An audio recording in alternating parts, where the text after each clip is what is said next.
The augur was a priest and official in the classical world, especially ancient Roman Etruria. His main role was the practice of augury, interpreting the will of the gods by studying the flight of birds, whether they are flying in groups or alone, what noises they make as they fly, direction of flight and what kind of bird they are. This was known as taking the auspices. The ceremony and function of the augur was central to any major undertaking in Roman society, public or private, including matters of war, commerce, and religion. The Roman historian Livy stresses the importance of the augurs. Who does not know that this city was founded only after taking the auspices, that everything in war and in peace, at home and abroad, was done only after taking the auspices? Etymology and derivatives. The derivation of the word augur is uncertain. Ancient authors believed that it contained the words avi and gero, Latin for directing the birds, but historical linguistic evidence points instead to the root august, to increase, to prosper. Come then, Tarquin said angrily, deduce when they make up in bed, if you're Augurican, whether what I have in my mind right now is possible. And when Navius, expert in augury that he was, immediately said that it would happen, Tarquin replied, well, I thought that you would cut a whetstone with a sharp knife. Here, take this and do what your birds have predicted would be possible. And Navius, hardly delaying at all, took the whetstone and cut it. Livy 1:35.2. The story is illustrative of the role of the augur. He does not predict what course of action should be taken, but through his augury, he finds signs on whether or not a course already decided upon meets with divine sanction and should proceed. Public role. Roman augurs were part of a collegium of priests who shared the duties and responsibilities of the position. At the foundation of the Republic in 510 BC, the patricians held sole claim to this office. By 300 BC, the office was open to plebeian occupation as well. Senior members of the collegium put forth nominations for any vacancies, and members voted on whom to co-opt. In the regal period, tradition holds that there were 3 augurs at a time. By the time of Sulla, they had reached 15 in number. Augury sought the divine will regarding any proposed course of action which might affect Rome's pax, fortuna and salus. Political, military and civil actions were sanctioned by augury, historically performed by priests of the College of Augurs and by haruspices on behalf of senior magistrates. The presiding magistrate at an augural rite thus held the right of augury. Magistracies were therefore religious officers in their own right, and magistrates were directly responsible for the pax, fortuna and salus of Rome and everything that was Roman. The effectiveness of augury could only be judged retrospectively. The divinely ordained condition of peace was an outcome of successful augury. Those whose actions had led to divine wrath could not have possessed a true right of augury. Of all the protagonists in the civil war, only Octavian could have possessed it, because he alone had restored the Pax Deorum to the Roman people. Lucan, writing during the Principate, described the recent civil war as unnatural, a mirror to supernatural disturbances in the greater cosmos. His imagery is apt to the traditional principles of augury and its broader interpretation by Stoic apologists of the imperial cult. In the Stoic cosmology, Pax Deorum is the expression of natural order in human affairs. According to Cicero, the auctoritas of ius augurum included the right to adjourn and overturn the process of law. Consular election could be, and was, rendered invalid by an augural ara. For Cicero, this made the augur the most powerful authority in the Republic. Cicero himself was co-opted into the college only late in his career. In the later Republic, augury came under the supervision of the College of Pontifice, a priestly magistral office whose powers were increasingly woven into the cursus honorum. The office of Pontifex Maximus eventually became a de facto consular prerogative. When his colleague Lepidus died, Augustus assumed his office as Pontifex Maximus, took priestly control over the state oracles, and used his powers as censor to suppress the circulation of unapproved oracles, augurs, auguria and auspices.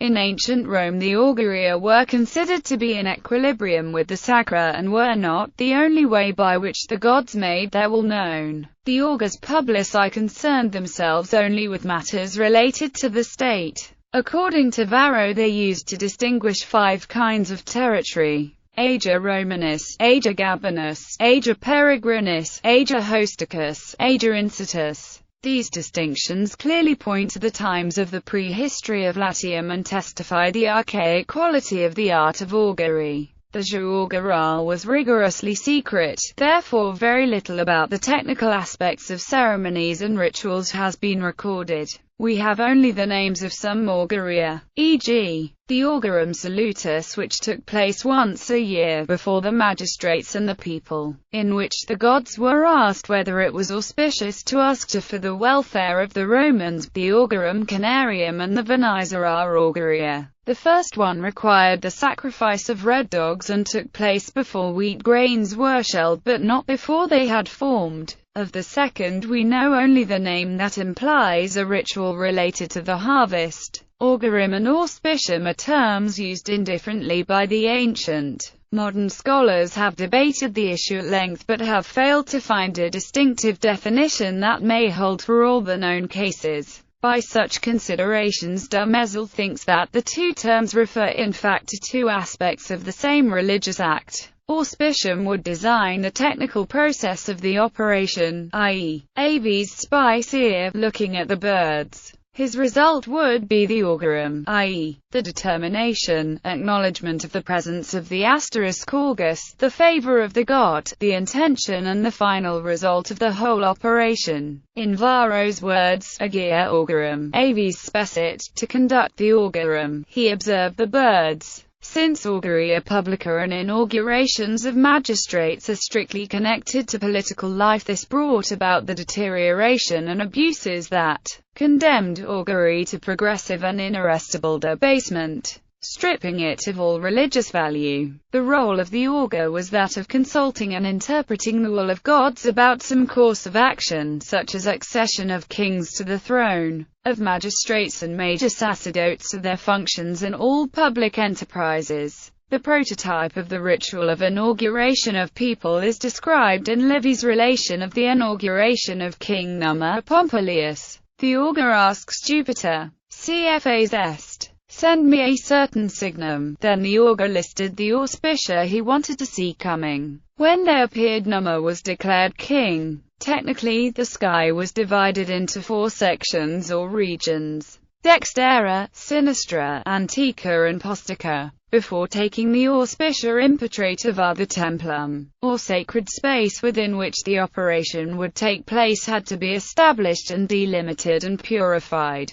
The auspicia were divided into 2 categories: requested by man and offered spontaneously by the gods. During a ceremony, the enunciation of the requested auspicia was technically called legum dictio. Magistrates endowed by the law with the right of spectio would establish the requested the auspicium. To the augur was reserved the nunciatia, i.e., announcing the appearance of auspicia oblativa that would require the interruption of the operation. The science of interpretation of signs was vast and complex. Only some species of birds could yield valid signs whose meaning would vary according to the species. Among them were ravens, woodpeckers, owls, ossifrager, eagles. Signs from birds were divided into alights, from the flight, and essenes, from the voice. The alights included region of the sky, height and type of flight, behavior of the bird and place where it would rest.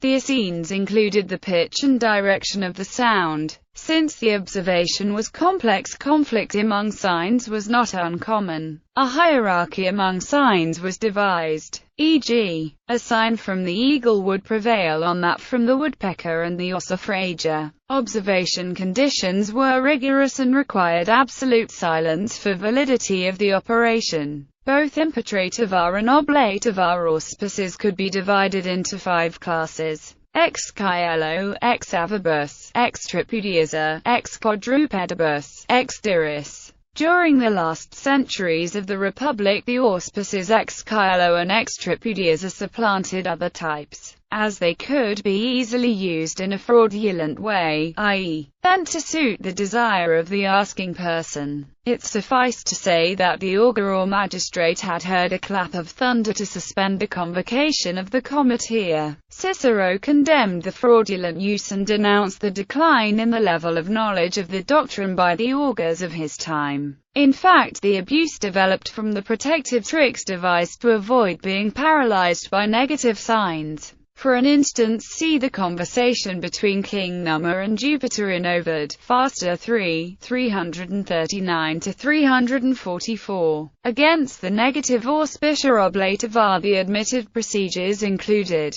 actively avoiding to see them, repude refuse them through an interpretative sleight of hands, non-observatory by assuming one had not paid attention to them, naming something that in fact had not appeared, choosing the time of the observation at one's will, making a distinction between observation and formulation, resorting to acknowledging the presence of mistakes, repeating the whole procedure, Atus navius. Contrary to other divinatory practices present in Rome, augury appears to be autochthonous and originally Latin or Italic. The art has its roots in the prehistory of the Italic people, and is attested in the Agivina tables and among other Latin tribes. The very story or legend of the foundation of Rome is based on augury, i.e., the ascertaining of the will of gods through observation of the sky and of birds. Romulus and Remus indeed acted as augurs, and Romulus was considered a great augur throughout the course of his life. The character that best represented and portrayed the art, however, was Atus navius. His story is related by Cicero. He was born into a very poor family. One day he lost one of his pigs. He then promised the gods that if he found it, he would offer them the biggest grapes growing in his vineyard. After recovering his pig, he stood right at the middle of his grapeyard facing south. He divided the sky into 4 sections and observed birds. When they appeared, he walked in that direction and found an extraordinary large grape that he offered to the gods. His story was immediately famous and he became the augur of the king. Henceforth he was considered the patron of the augurs.